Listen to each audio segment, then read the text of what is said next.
नमस्कार, जय हिंद दोस्तों। स्वागत है आपका आपके अपने YouTube चैनल पर। आज के इस वीडियो में हम कंप्लीट करेंगे उत्तर प्रदेश जीके एक नजर में। यूपी राज्य चिन्ह, राजकीय चिन्ह जितने भी होते हैं उनके बारे में, यूपी के बॉर्डर से सटे राज्य, बॉर्डर पर स्थित जिले, इन सब के बारे में एक एक चीज पढ़ेंगे। किस राज्य से कौन सा जिला लगता है और इन सब के बारे में पूरी जानकारी हम आज के इस वीडियो में देखेंगे। यूपी के जिले और संभाग क्या होता है मैं आपको वीडियो के दौरान बताऊंगा। यूपी SSC पेट की परीक्षा देने वाले हैं या जूनियर असिस्टेंट की परीक्षा देने वाले हैं या यूपी पुलिस का एग्जाम देने वाले हैं या यूपी RO का एग्जाम देने वाले हैं, यूपी PCS का एग्जाम देने वाले हैं, सभी एग्जाम्स में यूपी जीके बहुत ही ज्यादा पूछी जाती है। तो उसको बहुत ही अच्छे तरीके से हम पढ़ेंगे और समझेंगे। यूपी के जिले और संभाग बहुत ही अच्छा टॉपिक है, और यूपी के राजकीय चिन्ह और यूपी के बॉर्डर से सटे जिले, ठीक है, इन सब के बारे में जानकारी हम इकट्ठी करने वाले हैं। तो वीडियो को लाइक कर लीजिएगा, चैनल पर नया है तो चैनल को सब्सक्राइब कर लीजिएगा। तो चलिए बिना वक्त गवाए शुरू करेंगे आज का ये वीडियो। तो उत्तर प्रदेश एक नजर में, इसको समझना बहुत ही ज्यादा जरूरी है। अगर आपको दिखाई ना पड़े या कम दिखाई पड़े तो आप या तो वीडियो की क्वालिटी बढ़ा सकते हैं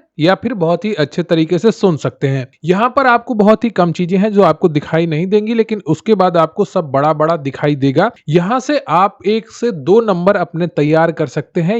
वो जो यूपी SSC जूनियर असिस्टेंट की परीक्षा है वहां पर अच्छा खासा यूपी जीके पूछा जाएगा। तो ये चीज आप बिल्कुल ध्यान में रखिएगा। उत्तर प्रदेश वैदिक युग में उत्तर प्रदेश यूपी को, तो चलिए शुरू करते हैं। उत्तर प्रदेश एक नजर में बहुत ही महत्वपूर्ण टॉपिक है। उत्तर वैदिक युग में उत्तर प्रदेश यानी कि यूपी को ब्रह्मर्षि देश या मध्य देश के रूप में और ब्रिटिश काल में संयुक्त प्रांत के रूप में मान्यता दी गई थी। तो ब्रिटिश काल में जो उत्तर प्रदेश का नाम था वो संयुक्त प्रांत था। 24 जनवरी 1950 को संयुक्त प्रांत का नाम बदलकर उत्तर प्रदेश कर दिया गया, इसीलिए 24 जनवरी को उत्तर प्रदेश दिवस मनाया जाता है। यह भारत के उत्तर मध्य गंगा के मैदानी इलाके में स्थित है। उत्तर प्रदेश जैसे विशाल राज्य में 2,40,928 वर्ग किलोमीटर का भौगोलिक विस्तार और 204.2 मिलियन लोगों की आबादी, यानी कि तकरीबन आपकी 20 करोड़ आबादी 2011 की जनसंख्या के अनुसार थी, लेकिन अभी आपकी बढ़ चुकी है। यहाँ विविध भूभाग, फसलें और खाद्य पदार्थ, जलवायु और इन सभी से आने वाली विविध सामुदायिक परंपराएं और आर्थिक गतिविधियां हैं। अपनी समृद्ध विरासत, सुंदर परिदृश्य और राष्ट्र के लिए महत्वपूर्ण योगदान के कारण उत्तर प्रदेश को अक्सर भारत का हृदय स्थल कहा जाता है, भारत का हार्ट। और जो ये जहां जहां पर हिंदी बोली जाती है, उत्तर प्रदेश, मध्य प्रदेश, दिल्ली आपका हो जाता है, महाराष्ट्र का इलाका हो जाता है काफी हद तक, और राजस्थान, इसको हिंदी हार्टलैंड बेल्ट भी कहा जाता है, हिंदी हार्टलैंड या भारत का हृदय स्थल, ठीक है। अगर उत्तर प्रदेश की नाम की बात करते हैं तो अंग्रेजों ने आगरा और अवध को एक प्रांत में मिला दिया और इसे आगरा और अवध का संयुक्त प्रांत कहा, ठीक है। 1935 में इसका नाम संक्षिप्त रूप में संयुक्त प्रांत कर दिया गया था। तो 1935 में अंग्रेजों ने जो उत्तर प्रदेश था इसका नाम कर दिया संयुक्त प्रांत। 24 जनवरी 1950 को संयुक्त प्रांत का नाम बदलकर उत्तर प्रदेश कर दिया गया। मई 2017 में उत्तर प्रदेश सरकार ने प्रत्येक वर्ष 24 जनवरी को उत्तर प्रदेश दिवस मनाने की घोषणा की। देखिए, 24 जनवरी 1950 को संयुक्त प्रांत का नाम बदलकर उत्तर प्रदेश किया गया। इसके बीच में कई सरकारें आई, लेकिन उन्होंने इस बारे में ध्यान नहीं दिया। लेकिन मई 2017 में एक सरकार आती है। किसकी सरकार आती है वो आप ध्यान देखिए, समझिएगा। पार्टी आर्टी को अलग रखिए, ध्यान से पढ़ना है आपको, चीजें आपको याद रहे, इसलिए आपको चीजों को एक कहानी में जोड़ना पड़ेगा। अगर आप कहानी में चीजों को नहीं जोड़ेंगे, आप बार बार पढ़ेंगे, बार बार भूलेंगे, ठीक है। तो कुछ लॉजिकल चीजें अपने दिमाग में लेंगे तो चीजें आपको बहुत ही आसानी से याद हो जाएंगी। तो ये आपको क्या लॉजिक यहां पर देना है कि 24 जनवरी 1950 को संयुक्त प्रांत का नाम बदलकर उत्तर प्रदेश कर दिया गया था। तब से लेकर 2017 तक किसी भी सरकार ने इस बारे में ध्यान नहीं दिया, लेकिन मई 2017 में उत्तर प्रदेश सरकार ने प्रत्येक वर्ष 2017 से 24 जनवरी को, ठीक है, 2018 से, क्योंकि मई 2017 में घोषणा हुई है, तो 2018 में पहली बार 24 जनवरी को उत्तर प्रदेश दिवस मनाने की घोषणा की गई। उत्तर प्रदेश दिवस मनाने का प्रस्ताव तत्कालीन राज्यपाल राम नाईक ने रखा था, ठीक है। जो उत्तर प्रदेश के तत्कालीन राज्यपाल थे, राम नाईक थे, उन्होंने रखा था। उत्तर प्रदेश दिवस 2023 का मुख्य विषय निवेश और रोजगार था, ठीक है। तो उत्तर प्रदेश दिवस 2023 का मुख्य विषय निवेश और रोजगार था। और अगर बात करें उत्तर प्रदेश दिवस 2024 की, तो ये 24 से 26 जनवरी तक मनाया गया। और इस बार का जो थीम था वो था समृद्ध सांस्कृतिक विरासत। ठीक है, समृद्ध सांस्कृतिक विरासत, ये उत्तर प्रदेश 2024 दिवस की थीम थी। ठीक है, क्षेत्र की अगर बात करें 2,40,928 वर्ग किलोमीटर इसका क्षेत्रफल है। ये भारत के कुल क्षेत्रफल का 7.33% है। राजस्थान, मध्य प्रदेश और महाराष्ट्र के बाद क्षेत्रफल की दृष्टि से यूपी चौथे स्थान पर है। तो पहले स्थान पर क्षेत्रफल की दृष्टि से कौन आता है? राजस्थान आता है। उसके बाद एमपी यानी कि मध्य प्रदेश आता है, और उसके बाद अगर हम बात करेंगे तो महाराष्ट्र आता है, और उसके बाद उत्तर प्रदेश का स्थान आता है, यानी कि चौथा स्थान यूपी का है क्षेत्रफल की दृष्टि से भारतीय राज्यों में। ठीक है, तो 2,40,928 वर्ग किलोमीटर टोटल क्षेत्रफल है किसका? यूपी का। यह भारत के कुल क्षेत्रफल का 7.33% है। अगर राजधानी की बात करें तो उत्तर प्रदेश की राजधानी लखनऊ है। 1920 में सरकार की प्रांतीय सीट इलाहाबाद से लखनऊ स्थानांतरित कर दी गई थी। तो 1920 में जो पहले राजधानी इलाहाबाद हुआ करती थी उसको स्थानांतरित करके लखनऊ कर दिया गया था। ठीक है, अगर भौगोलिक पैरामीटर की बात करें तो अक्षांश 23 डिग्री 52 मिनट उत्तर से 31 डिग्री 28 मिनट उत्तर, और देशांतर विस्तार की अगर बात करें तो 77 डिग्री 31 मिनट पूर्वी देशांतर से 84 डिग्री 39 मिनट पूर्वी देशांतर तक विस्तार है। उत्तर दक्षिण विस्तार 240 किलोमीटर है, और पूर्व पश्चिम विस्तार 650 किलोमीटर है। ध्यान रखिएगा, अक्षांश को 23 डिग्री 52 मिनट उत्तरी अक्षांश से लेकर 31 डिग्री 28 मिनट उत्तरी अक्षांश तक अक्षांशीय विस्तार है यूपी का। और देशांतरीय विस्तार की अगर बात करें तो 77 डिग्री से डिग्री 31 मिनट पूर्वी देशांतर से 84 डिग्री 39 मिनट पूर्वी देशांतर तक यूपी का देशांतर विस्तार है। ठीक है, भारत की मानक मध्याह्न रेखा यानी कि भारत की समय रेखा 82.5 डिग्री पूर्व यानी कि 82 डिग्री 30 मिनट पूर्व, जो कि मिर्जापुर उत्तर प्रदेश से होकर गुजरती है, और को पूरे देश के लिए मानक समय के रूप में लिया गया है। ये प्रयागराज के नैनी से भी गुजरती है, उसी को भारत के मानक समय के रूप में जाना जाता है। ठीक है, माना गया है। यूपी की सीमा 8 राज्यों से लगती है। कौन कौन से? उत्तराखंड, हिमाचल प्रदेश, हरियाणा, राजस्थान, मध्य प्रदेश, छत्तीसगढ़, झारखंड और बिहार के साथ साथ एक केंद्र शासित प्रदेश से भी लगती है जो है दिल्ली। ठीक है, तो उत्तराखंड, हिमाचल प्रदेश, हरियाणा, राजस्थान, मध्य प्रदेश, छत्तीसगढ़, झारखंड, बिहार। ठीक है, यह नेपाल के साथ अंतरराष्ट्रीय सीमा साझा करता है। तो यूपी जो है वो नेपाल के साथ एक अंतरराष्ट्रीय सीमा भी साझा करता है। क्लियर है आपको? उच्च न्यायालय की बात करें तो प्रयागराज में स्थित है। पहले उस जिले का, उस जनपद का नाम इलाहाबाद हुआ करता था। वर्तमान सरकार ने आकर 2017 में जो सरकार बनी थी उसने इलाहाबाद का नाम परिवर्तित करके प्रयागराज कर दिया था, और प्रयागराज में उच्च न्यायालय जो स्थित है वो इलाहाबाद उच्च न्यायालय के नाम से अभी भी जाना जाता है, और उसकी एक बेंच लखनऊ में स्थित है। ठीक है, ये चीज याद ध्यान रखिएगा। संभाग एवं जिले, इसमें 18 प्रशासनिक प्रभाग हैं और 75 जिले हैं। कानपुर, मेरठ और लखनऊ मंडल में 6 जिले आते हैं, और मिर्जापुर, आजमगढ़, बस्ती और सहारनपुर मंडल में 3 जिले आते हैं। क्षेत्रफल की दृष्टि से राज्य का सबसे बड़ा जिला लखीमपुर खीरी है। क्षेत्रफल की दृष्टि से राज्य का सबसे छोटा जिला हापुड़ है। ये चीज याद रखिएगा, क्षेत्रफल की दृष्टि से राज्य का सबसे बड़ा जिला लखीमपुर खीरी है, और क्षेत्रफल की दृष्टि से राज्य का सबसे छोटा जिला हापुड़ है। ठीक है, तो कानपुर, मेरठ और लखनऊ मंडल में 6 जिले आते हैं। इसको जब संभाग एवं जिले को हम एक बार डिटेल में भी पढ़ेंगे, वहां पर एक एक चीज आपको डिटेल में बताई जाएगी।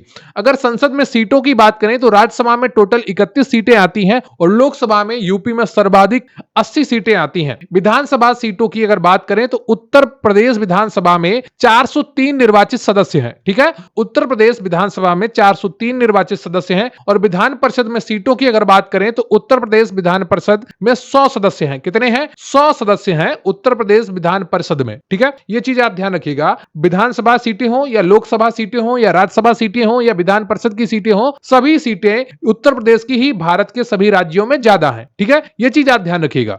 अब बात करेंगे राज्य चिन्हों की। तो राजकीय प्रतीक अगर आप देखेंगे तो यहां पर उत्तर प्रदेश सरकार आपको लिखा मिलेगा। यह राजकीय प्रतीक है। प्रतीक में एक मुहर शामिल है जो प्रयागराज में गंगा और यमुना नदियों के संगम को दर्शाती है। ठीक है, गंगा और यमुना के संगम को दर्शाती है। ठीक है, ये गंगा और यमुना के संगम को दर्शाती है, जो पौराणिक मत्स्य की एक जोड़ी है। ठीक है, ये मत्स्य की एक जोड़ी है, अवतार प्राणियों से हिंदू पौराणिक कथा अवध का प्रतिनिधित्व करने के लिए है। धनुष और तीर की जोड़ी भगवान राम और अयोध्या क्षेत्र की प्राचीन और सांस्कृतिक राजधानी का प्रतिनिधित्व करती है। ठीक है, ये डिटेल में पढ़ना आपका बहुत ज्यादा जरूरी है, क्योंकि कई बार प्रश्न डिटेल में पूछ लिया जाता है। तो जो मछली है मत्स्य अवतार का प्रतिनिधित्व करती है, और पौराणिक कहानी है अवध के क्षेत्र की, वहां उसको करती है।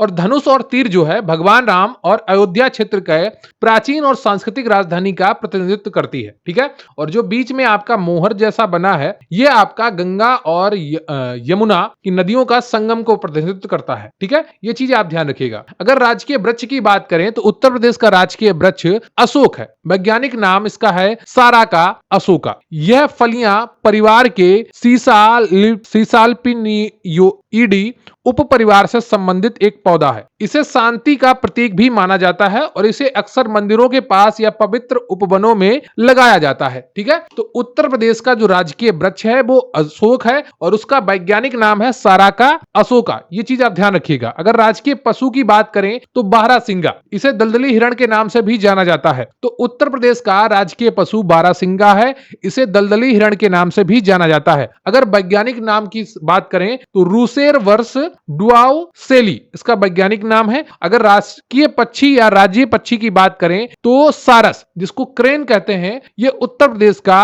राजकीय पक्षी है और वैज्ञानिक नाम है इसका ग्रस एंटीगोन। ठीक है, तो यह चीज आप ध्यान रखिएगा। अगर राजकीय पुष्प की बात करें तो पलाश जो पुष्प है अक्सर आपको जंगली इलाके में यह दिखता है। जब आप जंगली इलाके में गुजरेंगे वहां पर आपको यह पुष्प दिखता है। जंगलों के पास चित्रकूट में आपको काफी दिखेगा, मतलब हर जनपद में लगभग मिल जाता है, लेकिन जहां पर आपको जंगली इलाका दिखेगा, जहां पर फसलें कम उपजाऊ जमीन होती है, वहां पर अक्सर आपको यह पुष्प दिख जाता है। उत्तर प्रदेश का राजकीय पुष्प पलाश या टेंसू है। वैज्ञानिक नाम है इसका ब्यूटिया मोनोस्पर्मा। ठीक है, राजकीय खेल की बात करें तो उत्तर प्रदेश का राजकीय खेल हॉकी है। ब्यूटिया मोनोस्पर्मा राजकीय पुष्प का वैज्ञानिक नाम है, इसको आप याद रखिएगा। अगर भौगोलिक सीमाओं पर बात करेंगे, अब क्या भौगोलिक सीमाओं पर बात करेंगे तो एक तरफ आपको नेपाल दिखेगा, एक तरफ आपको उत्तराखंड दिखेगा। यहां पर छोटी सी सीमा लगती है हिमाचल प्रदेश से, सहारनपुर जनपद की, सहारनपुर से ही हरियाणा की सीमा लगती है। यहां पर आपका गौतम बुद्ध नगर है और यहीं पर आपका दिल्ली लगता है। ठीक है, तो यह चीज आप ध्यान रखिएगा। फिर यहां पर आपका राजस्थान आ जाता है, फिर आपका यहां पर पूरा मध्य प्रदेश आ जाता है, जो ललितपुर को लगभग 3 ओर से घेरे हुए है। ठीक है, झांसी भी पूरा लगभग चारों 3 ओर से आपका झांसी का एक हिस्सा 3 ओर से मध्य प्रदेश से घिरा हुआ है। फिर बात करते हैं आपका यहाँ पर छत्तीसगढ़ लगता है सोनभद्र से, झारखंड लगता है सोनभद्र से, बिहार लगता है सोनभद्र से और मध्य प्रदेश लगता है सोनभद्र से। तो 1 2 3 4 और उत्तर प्रदेश को अगर मान लें तो 5 राज्यों की सीमा के अंतर्गत आता है क्या, सोनभद्र। वैसे 4 राज्य आप मानेंगे, उत्तर प्रदेश को नहीं गिनेंगे क्योंकि उत्तर प्रदेश आपका जो सोनभद्र है वो उत्तर प्रदेश में ही स्थित है। ठीक है, तो बिहार, झारखंड, छत्तीसगढ़ और मध्य प्रदेश की सीमा सोनभद्र से लगती है। ठीक है, तो ये चीज आप ध्यान रखिएगा। उत्तर प्रदेश की राज्य की सीमाएं 8 राज्यों और एक केंद्र शासित प्रदेश दिल्ली से और एक पड़ोसी देश नेपाल से लगती हैं। यह घिरा हुआ है उत्तर में उत्तराखंड और नेपाल से, उत्तर पश्चिम में हिमाचल प्रदेश से, दक्षिण में मध्य प्रदेश और छत्तीसगढ़ से, पूर्व में बिहार और झारखंड से, पश्चिम में हरियाणा, दिल्ली और राजस्थान से। ठीक है, तो ये चीज आप ध्यान रखिएगा। जो उत्तर प्रदेश की राज्य की सीमाएं हैं वो 8 राज्यों, एक केंद्र शासित प्रदेश और एक पड़ोसी देश नेपाल से लगती है। नेपाल के साथ अंतरराष्ट्रीय सीमा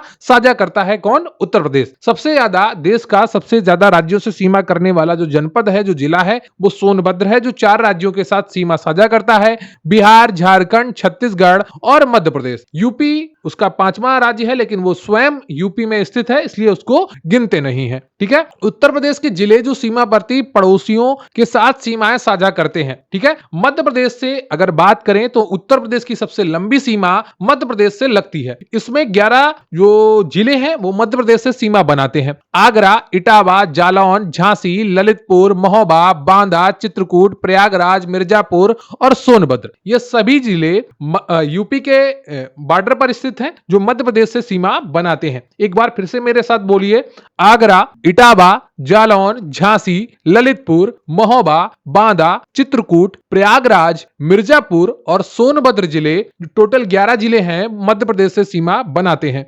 अगर बिहार राज्य से सटे जिलों की बात करें तो 7 जिले हैं। ठीक है। सोनभद्र, चंदौली, गाजीपुर, बलिया, देवरिया, कुशीनगर और महाराजगंज। कौन कौन से जिले हैं, एक बार मेरे साथ बोलिए, सोनभद्र, चंदौली, गाजीपुर, बलिया, देवरिया, कुशीनगर और महाराजगंज, ये जिले जो हैं ये बिहार से सीमा बनाते हैं। अगर नेपाल से सटे जिलों की बात करें तो यहां पर भी आपको 7 ऐसे जिले मिल जाएंगे जो नेपाल देश से सीमा बनाते हैं। महाराजगंज, सिद्धार्थनगर, बलरामपुर, श्रावस्ती, बहराइच, लखीमपुर खीरी और पीलीभीत। ठीक है। कौन कौन से जिले हैं, महाराजगंज, सिद्धार्थनगर, बलरामपुर, श्रावस्ती, बहराइच, लखीमपुर खीरी और पीलीभीत जैसे जिले नेपाल राज्य से सीमा बनाते हैं। अगर उत्तराखंड राज्य की बात करें तो उत्तराखंड को 9 नवंबर 2000 को उत्तर प्रदेश से राज्य से अलग करके बनाया गया था, ये याद रखिएगा। इससे पहले ये यूपी का ही हिस्सा हुआ करता था, लेकिन वो पहाड़ी क्षेत्र था, पूरा एक भौगोलिक अलग प्रदेश था, उसकी अलग पहचान थी, तो वहां के लोगों ने अलग राज्य की मांग की, जिसको 9 नवंबर 2000 को यह स्वीकार कर लिया गया था। और उस समय केंद्र में जो प्रधानमंत्री थे वो थे हमारे अटल बिहारी वाजपेयी, भारत रत्न अटल बिहारी वाजपेयी। इनका स्वर्गवास हो चुका है और उनके नेतृत्व में ही उत्तर प्रदेश से अलग राज्य का गठन किया गया था, उत्तराखंड का। ठीक है। 7 जिले जो हैं इससे भी सीमा बनाते हैं, सहारनपुर, मुजफ्फरनगर, बिजनौर, मुरादाबाद, रामपुर, बरेली और पीलीभीत। ठीक है। तो उत्तराखंड से जो सीमा बनाने वाले जिले हैं वो है सहारनपुर, मुजफ्फरनगर, बिजनौर, मुरादाबाद, रामपुर, बरेली और पीलीभीत। ठीक है। ये चीज आप ध्यान रखिएगा। हरियाणा राज्य से 6 जिले सीमा बनाते हैं, सहारनपुर, बागपत, गौतम बुद्ध नगर, अलीगढ़, मथुरा और शामली। राजस्थान की अगर बात करें तो 2 जिले आगरा और मथुरा राजस्थान के साथ सीमाएं साझा करते हैं। हिमाचल प्रदेश से सिर्फ 1 सहारनपुर, झारखंड से सिर्फ 1 सोनभद्र और छत्तीसगढ़ से सिर्फ 1 सोनभद्र सीमा साझा करता है। अगर दिल्ली की बात करें तो गाजियाबाद और गौतम बुद्ध नगर की सीमा दिल्ली से लगती है। 2 जिलों की सीमा दिल्ली से लगती है, गाजियाबाद और गौतम बुद्ध नगर। ठीक है। उत्तर प्रदेश के साथ सीमा साझा करने वाले अन्य राज्यों के जिले। ठीक है। तो मध्य प्रदेश के 14 जिले यूपी के साथ सीमा साझा करते हैं, जिसमें मुरैना, भिंड, दतिया, शिवपुरी, अशोकनगर, सागर, टीकमगढ़, निवाड़ी, छतरपुर, सतना, पन्ना, रीवा, सिंधी और सिंगरौली। ठीक है। और कहीं आप पढ़ेंगे तो सिर्फ आपको यूपी के जिलों के बारे में बताया जाएगा, लेकिन मैं आपको यहां पर बता रहा हूं सटे हुए राज्यों के वो जिले के नाम जो यूपी से सीमा साझा करते हैं। देखिए, लगातार प्रश्न पत्र बदल रहा है तो नए प्रश्न तो बनेंगे, तो हो सकता है इस बार आपसे यूपी के बॉर्डर स्टेट के जिले पूछ लिए जाएं जिनकी सीमा यूपी से लगती है। तो नए प्रश्नों के लिए हमेशा तैयार रहना चाहिए। वीडियो को लाइक कर लीजिएगा, चैनल पर नए हैं चैनल को सब्सक्राइब कर लीजिएगा। मध्य प्रदेश के कुल 14 जिले हैं जो यूपी से सीमा साझा करते हैं, मुरैना, भिंड, दतिया, शिवपुरी, अशोकनगर, सागर, टीकमगढ़, निवाड़ी, छतरपुर, सतना, पन्ना, रीवा, सीधी और सिंगरौली। अगर बिहार की बात करें तो 8 जिले ऐसे हैं जो यूपी से सीमा साझा करते हैं, पश्चिमी चंपारण, गोपालगंज, सीवान, सारण, भोजपुर, बक्सर, कैमूर और रोहतास। उत्तराखंड की बात करें तो 5 जिले हैं उत्तराखंड के जो यूपी से सीमा साझा करते हैं, देहरादून, हरिद्वार, पौड़ी, नैनीताल, ऊधम सिंह नगर। हरियाणा की बात करें तो 7 ऐसे जिले हैं जो यूपी से सीमा साझा करते हैं, यमुनानगर, करनाल, पानीपत, सोनीपत, फरीदाबाद, पलवल, मेवात जिसको नूह भी कहते हैं। राजस्थान 2 जिले भरतपुर और धौलपुर, राजस्थान की सीमा उत्तर प्रदेश से लगती है। है। हिमाचल प्रदेश की अगर बात करें तो सिरमौर हिमाचल प्रदेश का एकमात्र जिला जिसकी सीमा उत्तर प्रदेश से लगती है। झारखंड की अगर बात करें तो गढ़वा ये झारखंड का एकमात्र जिला है जिसकी सीमा उत्तर प्रदेश से लगती है। छत्तीसगढ़ की अगर बात करें तो बलरामपुर छत्तीसगढ़ का एकमात्र जिला है जिसकी सीमा उत्तर प्रदेश से लगती है। तो एक जिले और दो जिले वाले ज्यादा महत्वपूर्ण हैं, यहां से प्रश्न पूछा जा सकता है। हिमाचल प्रदेश का सिरमौर उत्तर प्रदेश से सीमा साझा करता है और यूपी का सहारनपुर हिमाचल प्रदेश से सीमा साझा करता है। झारखंड का गढ़वा जिला यूपी से सीमा साझा करता है।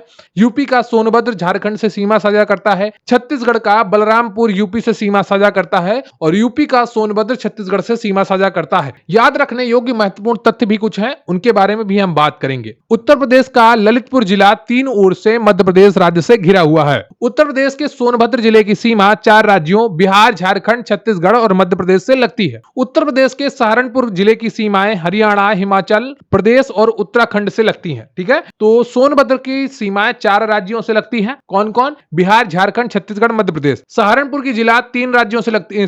सहारनपुर जो जिला है उसकी सीमाएं तीन राज्यों से लगती हैं, हरियाणा, हिमाचल प्रदेश और उत्तराखंड। ठीक है, 8 शहर राष्ट्रीय राजधानी क्षेत्र में शामिल हैं। यूपी के कुल 8 शहर राष्ट्रीय राजधानी क्षेत्र में शामिल हैं। वो कौन कौन से हैं उनके बारे में बात कर लेते हैं। मेरठ, मुजफ्फरनगर, गाजियाबाद, गौतम बुद्ध नगर, बुलंदशहर, बागपत, हापुड़ और शामली ये एनसीआर राष्ट्रीय राजधानी क्षेत्र में शामिल है। ठीक है, सबसे पूर्वी जिला बलिया है, सबसे पश्चिमी जिला शामली है, उत्तरी जिला सहारनपुर है और दक्षिणी जिला सोनभद्र है। ठीक है, सबसे पूर्व में स्थित है बलिया, पश्चिम में स्थित है शामली, उत्तर में स्थित है सहारनपुर जिसकी सीमा हिमाचल प्रदेश, उत्तराखंड से लगती है। ठीक है, और हरियाणा से लगती है। ठीक है, तो ये चीज आप ध्यान रखिएगा। क्षेत्रफल की दृष्टि से राज्य का सबसे बड़ा जिला लखीमपुर खीरी है जिसकी कुल क्षेत्रफल है 7680 वर्ग किलोमीटर और क्षेत्रफल की दृष्टि से राज्य का सबसे छोटा जिला हापुड़ है जिसका कुल वर्ग किमी क्षेत्रफल है 660। तो ये चीज आप ध्यान रखिएगा और अपनी तैयारी अच्छे से करते रहिए।